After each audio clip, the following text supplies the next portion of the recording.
देखो एडवर्ब में सबसे पहले वर्ड दो है यहाँ पर, कौन कौन सा है? एक वर्ड है आपका, क्या लिखा है?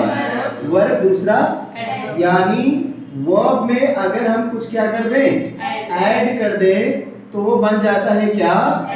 एडवर्ब। ठीक है। अगर कोई वर्ब है उसको कोई वर्ड क्वालिफाई कर रहा है तो वो क्या है? एडवर्ब है। जैसे आप क्या कर रहे हैं? वॉकिंग कर रहे हैं, ठीक है।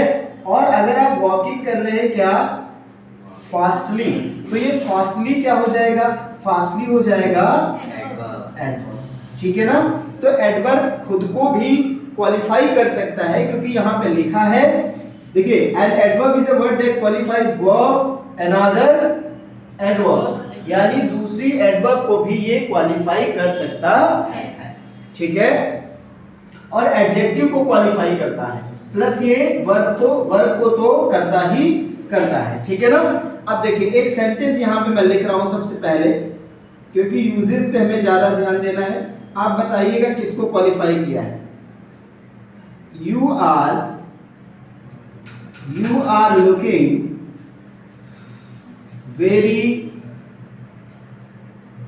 Very beautiful today. You are looking very beautiful today. बताइए जरा किसको क्वालिफाई किया है? वैसे लड़के तो समझ लें कि उनके लिए वर्ड है नहीं, है ना। लेडीज वर्ड है ये। ब्यूटीफुल कैसा वर्ड है? लेडीज। हैंडसम कैसा वर्ड है? ठीक है, वो जेंट्स के लिए यूज होता है। और ब्यूटीफुल किसके लिए? लेडीज के लिए। और आपको ये भी ध्यान रखना है, एक वर्ड होता है स्मार्ट। क्या होता है? स्मार्ट। लेडीज के लिए भी, ठीक है ना। चलिए, you are looking very beautiful today, यहाँ पे किसको क्वालिफाई कर रहा है?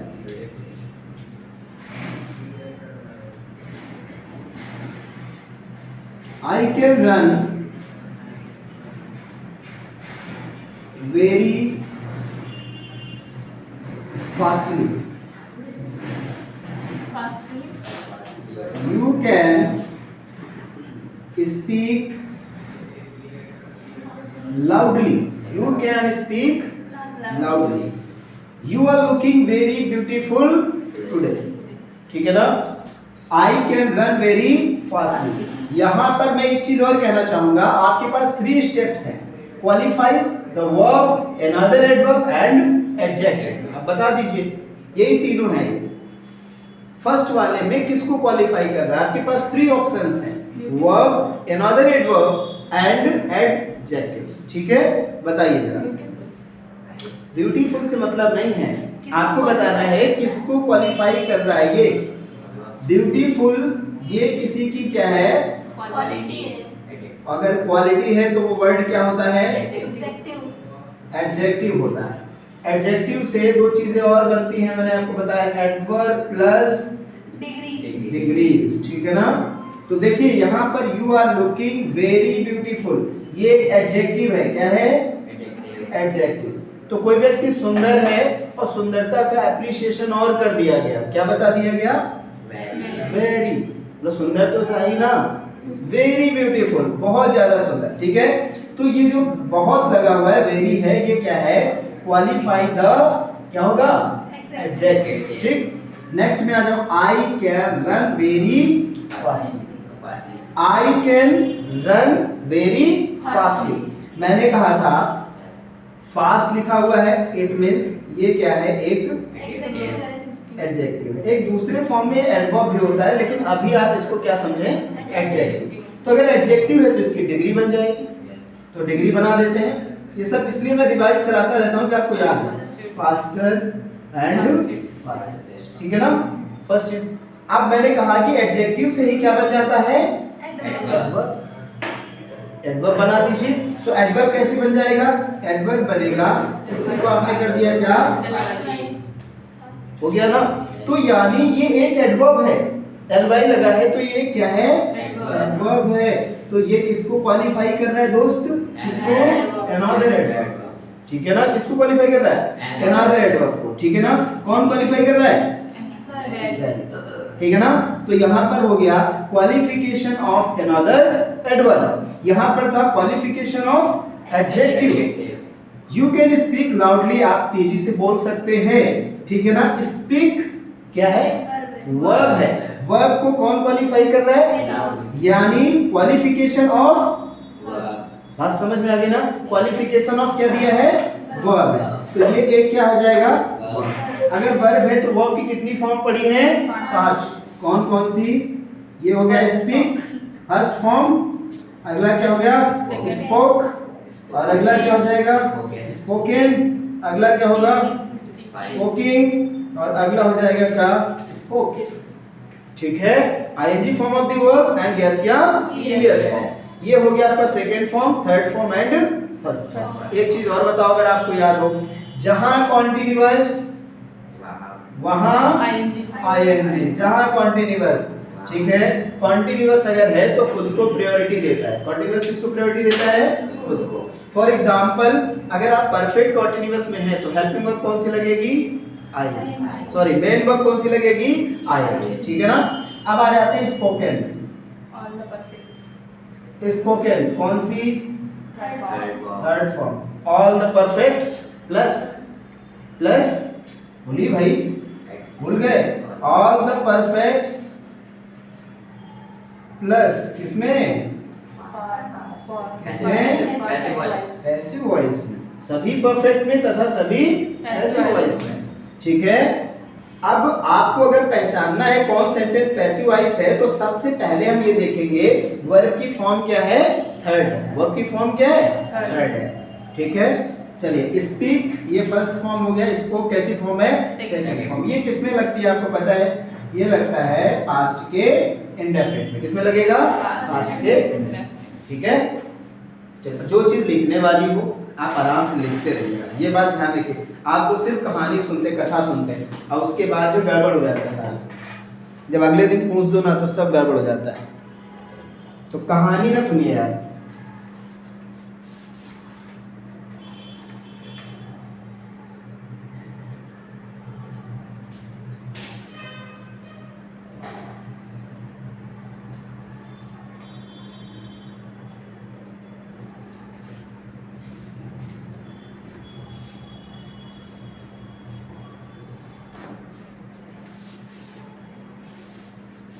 ऊपर मैं रफ कर रहा हूँ, कुछ मैं लिखने जा रहा हूँ, आप ध्यान दीजिएगा थोड़ा सा, ठीक है।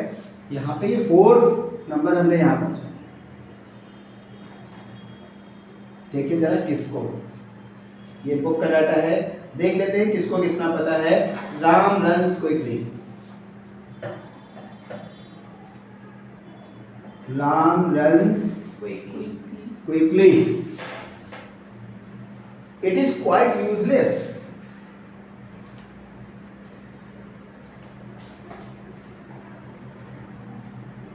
It is quite useless. He writes quite clearly. He writes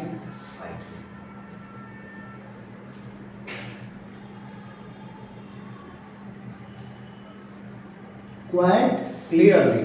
फटाफट बता दो इसमें किसका क्वालिफिकेशन है? सर पहले वाले में फटाफट बता दीजिए। पहले वाले में एडवर्ब। हाँ, वर्ब है सर। पहले वाले में वर्ब है या एडवर्ब है? वर्ब है। एडवर्ब वाले तो चुपचाप हो जाए, ठीक है, किसी काम के नहीं बचे तो। राम रन्स, रन्स को क्वालिफाई कर रहा है कौन? क्विकली।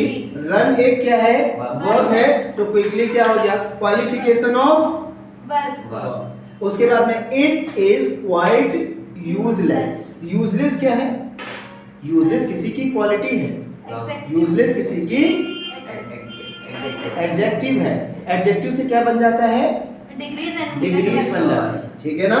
इसको यूजलेसली भी कहा जा सकता है, तो ये एडवर्ब बन जाएगा। और इसको यूजलेस, मोर यूजलेस, मोस्ट यूजलेस करेंगे तो हमारी डिग्रीज भी बन जाएंगी, ठीक है ना।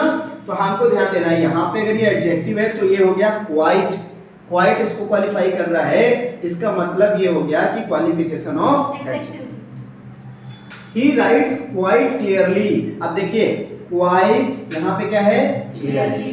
क्लियरली में ly लगा हुआ है, ये है क्या? ये क्या है? एडवर्ब है, और इसको क्वाइट क्वालिफाई कर रहा है, तो क्वालिफिकेशन ऑफ अनदर। मतलब ये है कि ये एक चीज और है जो इस स्टैंडर्ड में नहीं है, प्रीपोजिशन को भी क्वालिफाई करता है, ठीक है ना। लेकिन आपके स्टैंडर्ड में 3 चीजें हैं, वर्ब, अनदर एडवर्ब और एडजेक्टिव, ठीक है। तो अगर कोई वर्ब दिया है और उसके साथ में कोई एडवर्ब लगा हुआ है तो हो जाएगा क्वालिफिकेशन ऑफ वर्ब। अगर कहीं पर क्या दिया है, एडजेक्टिव दिया है और उसके साथ में कोई एडवर्ब आ रहा है तो क्वालिफिकेशन ऑफ क्या होगा, एडवर्ब, ठीक है।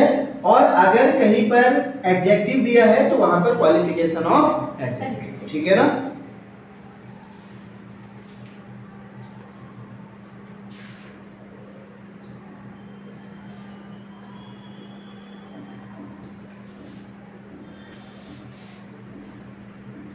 ये बिगाड़ दिए किसी ने लिखा है, जो लिख चुका होगा आप समझ जाएंगे वो बहुत फास्ट। वैसे हम दोबारा से आपको बोल दे रहे हैं, आपकी भावनाओं को बहुत ठेस पहुंची। हाँ कोई दिक्कत तो है ही नहीं, कुछ लोग तो ना पढ़ने वाले हैं यहाँ पे, मानूसियत ना फैलाएं। चलिए लिख लेंगे, Ram runs quickly, it is quite useless, it is quite useless, it is quite useless, he writes quite clearly, he writes quite clearly, quite clearly, clearly, quite clearly, quite clearly। next अब देखिए, एडवर्ब ऑफ प्लेस हो सकता है, adverb of number हो सकता है, adverb of time हो सकता है, मैनर हो सकता है, ठीक है ना। तो यहां पे लिखेंगे काइंड्स ऑफ एडवर्ब्स, क्या लिखेंगे, kinds of adverb, kinds of adverb, ठीक है ना। अब काइंड्स ऑफ एडवर्ब में हम क्या क्या कर सकते हैं तो ध्यान दीजिएगा। पहले आपका आ जाएगा सिंपल एडवर्ब, ठीक है ना, सिंपल एडवर्ब, ठीक है। अब एक चीज ध्यान देंगे कि इतने सारे टाइप्स को हमें रटने की आवश्यकता नहीं है, हमें सिर्फ इसके यूज पता होने चाहिए, ठीक है। जैसे ही केम लेट, ही केम लेट, वो आया, कैसे आया, देरी से, कैसे आया, केम लेट, देरी से आया। तो यहां पर बताइए है क्या, यहाँ पे एडवर्ब ऑफ टाइम है, एडवर्ब ऑफ प्लेस है, क्या है ये, एडवर्ब ऑफ टाइम, बिल्कुल सही। यहाँ पर है एडवर्ब ऑफ टाइम, ये देखिए लेट आया तो ये हो जाएगा एडवर्ब ऑफ टाइम,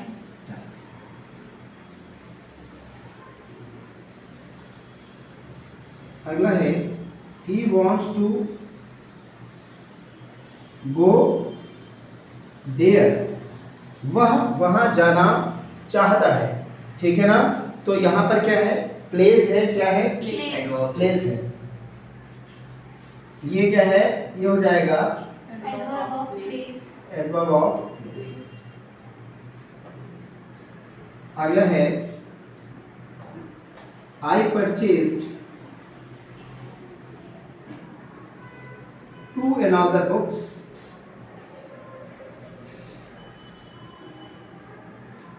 अगेन कितनी किताबें, 2।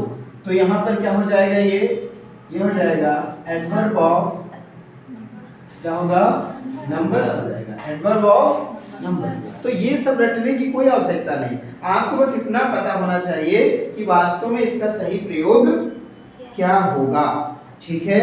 अगला है लाइक दैट में सेंटेंस दिया गया है,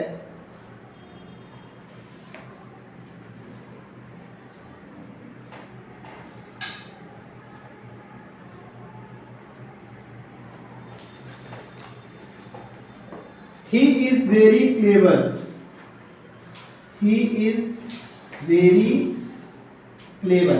अब देखिए यहाँ पे क्लेवर लिखा हुआ है, ठीक है। तो यानी हम यहाँ पर इसको हम कह सकते हैं degree of comparison, degree of comparison, ठीक है ना।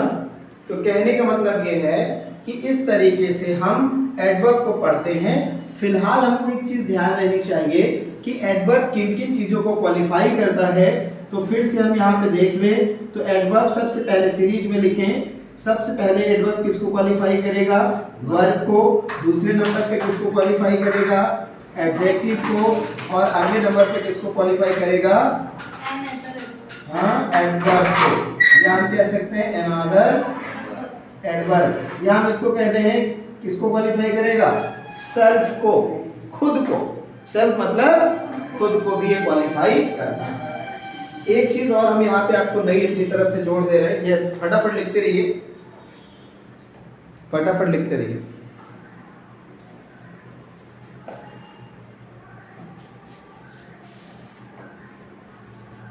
रफ कर दूं? देखिए एक चीज और जुड़ जाएगी इसमें।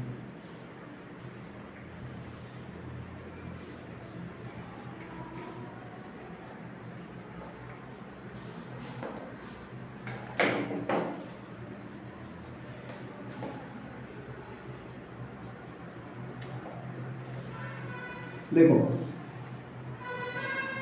ये दिया गया है unfortunately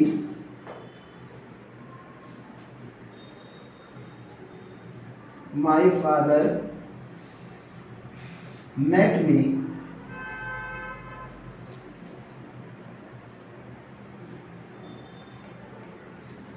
in the cinema hall.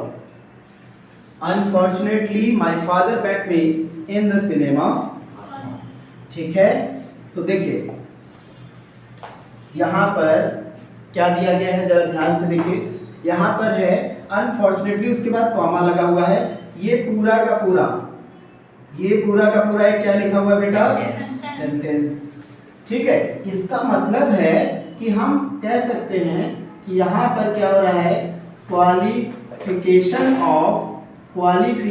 Of क्या है बेटा? यहाँ पे सेंटेंस है, क्वालिफिकेशन ऑफ सेंटेंस। ठीक है ना, पूरे सेंटेंस को क्वालिफाई कर रहा है। ठीक है, जैसे you will reach my office at this time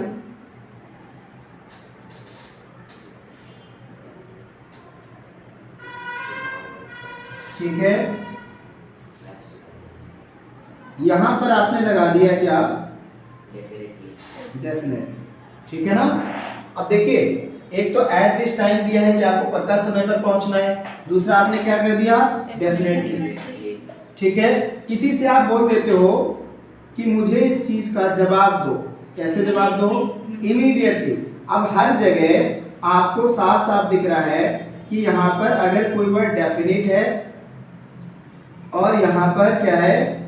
immediate है, तो ऐसे वर्ड में जब एलवाई जुड़ता है तो ये क्या बन जाते हैं? एडवर्ब बन जाते हैं। लेकिन वास्तव में एलवाई ना जुड़ने से पहले ये क्या रहते हैं बेटा? एडजेक्टिव है। ठीक है ना। तो कहने का मतलब है कि आपको दो काम करने हैं। एग्जाम में आपके सामने दो चीजें होंगी। क्या क्या होगा? एक हो जाएगा आपके सामने इससे related fill in the blanks, दूसरा क्या हो जाएगा? फिल इन द ब्लैंक्स, और दूसरा आपका हो जाएगा इससे रिलेटेड स्पॉटिंग एरर्स। ठीक है ना। कुछ गलतियां सेंटेंस में होंगी जिन्हें आपको क्या करना है? फाइंड आउट करना है। ठीक है, जो किससे रिलेटेड होंगी? जो एडवर्ब से रिलेटेड होंगी। चलिए, जो लिखना हो भी लिख लीजिए इसको थोड़ा सा।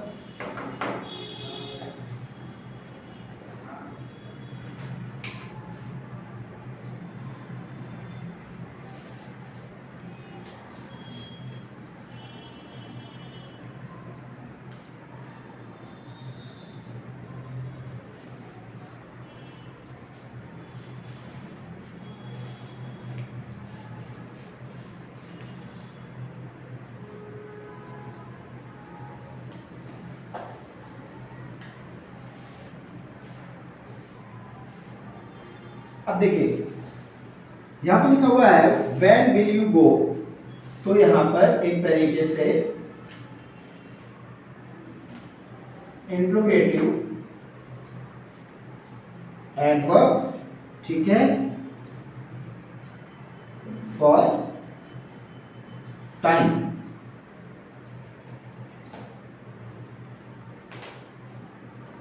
इंट्रोगेटिव एडवर्ब फॉर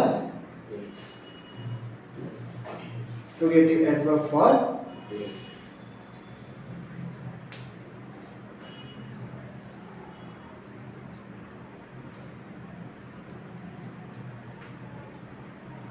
समझ जाएंगे ना।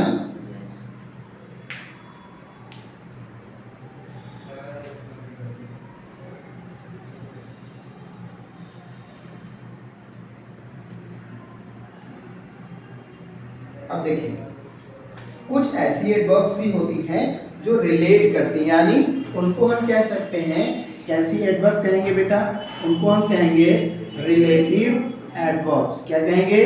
रिलेटिव एडवर्ब, यानी संबंध सूचक क्रिया विशेषण। अब देखिए कोई व्यक्ति अगर थोड़ा भी समझदार है, यहाँ पर क्रिया लिखा हुआ है यानी ये एक वर्ब है, और विशेषण को क्या कहते हैं इंग्लिश में?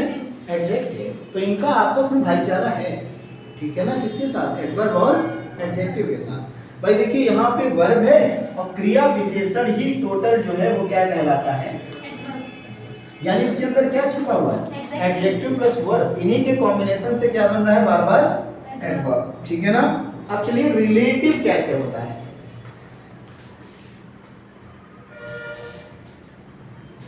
एक बात और ध्यान रखना, बहुत सारे लोग ये रट लेते हैं कि दैट एक प्रोनाउन है, ठीक है ना। आप प्रोनाउन रट लिया, उसके बाद उनको यही पता है, इसके अलावा कुछ नहीं पता आगे, ठीक है। तो आपको ऐसे नहीं रखना, एक वर्ड कई जगह लाई कर सकता है, ठीक, ये बात आप ध्यान रखिएगा। एक शब्द कई जगह, जैसे दैट जो है रिलेटिव प्रोनाउन भी माना गया है, ठीक है। देखिए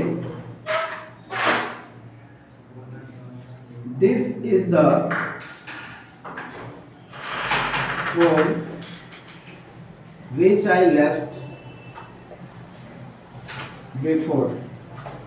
ये वही घर है जिसको मैं पहले क्या कर चुका हूँ? छोड़ चुका हूँ, ठीक है। ये विच पूरे सेंटेंस को कनेक्ट कर रहा है। यहाँ पर कौन सा सेंटेंस? First sentence. ये कैसा सेंटेंस? सेकेंड सेंटेंस, ठीक है ना। फर्स्ट सेंटेंस और सेकेंड सेंटेंस। तो मतलब ये हुआ कि जो होम है उसको मैं छोड़ चुका हूँ, ठीक है, ये वही घर है, इसको रिलेट किया किसने? विच, ठीक है। तो ये यहाँ पे एज ए एडवर्ब भी काम कर रहा है, या हम कह सकते हैं, ठीक है, दो लोगों को जोड़ना क्या कहलाता है? किसका यूज? कंजंक्शन भी, ठीक है। तो कुछ ऐसे वर्ड हैं जो कंजंक्शन भी होते हैं, जैसे दैट आपने सब्जेक्ट में लगाया, एक प्रोनाउन हो गया। दैट आपने मिड में लगा दिया तो एक रिलेटिव प्रोनाउन हो गया, इसी प्रकार ये मिड में लग गया, ठीक है। तो यहाँ पर हम क्या कहेंगे? यहाँ पे हम इसको कहेंगे रिलेटिव एडवर्ब्स, ठीक है ना, इस तरीके से। अब हम आपको कुछ सेंटेंस बोलेंगे, 5 सेंटेंस केवल, वो आप होमवर्क में कर लाइएगा, ठीक है ना। मैंने कहा ना मेरे से बात भी करते हैं, साथ साथ में उसको लिखते हैं, जैसे मैं लिख रहा हूँ तो साथ साथ में लिखते जाए, समझते जाए, ठीक है।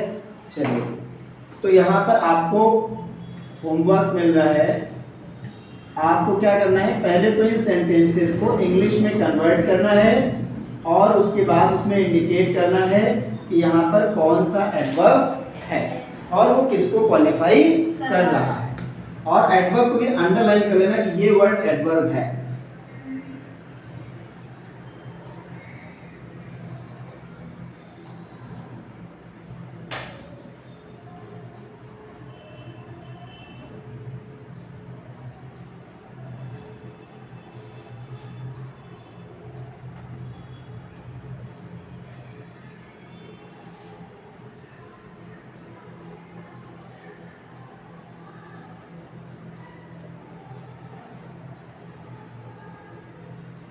ओह सॉरी, आपको हमने दे दिया इंग्लिश में, ठीक है ना। तो इसको आप हिंदी में कन्वर्ट करिएगा, ठीक। चेंज इनटू, दो हिंदी में देती है ना, चेंज इनटू, नहीं अब पूरा उसी में रहेगा हिंदी, ठीक है। And find out the adverb.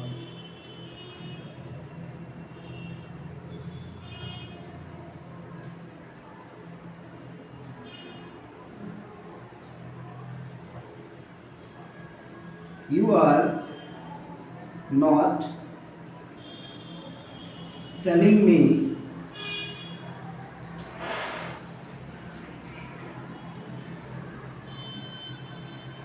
all the thoughts clearly. Describe this topic. Please भी लगा दीजिए. Please describe this topic.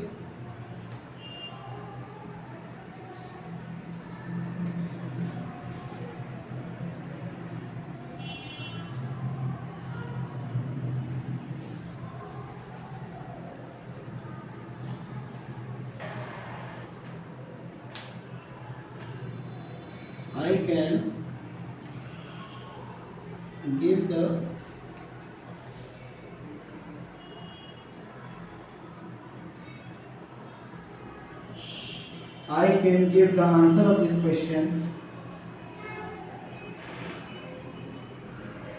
very smartly, ठीक है ना। हो गया डन।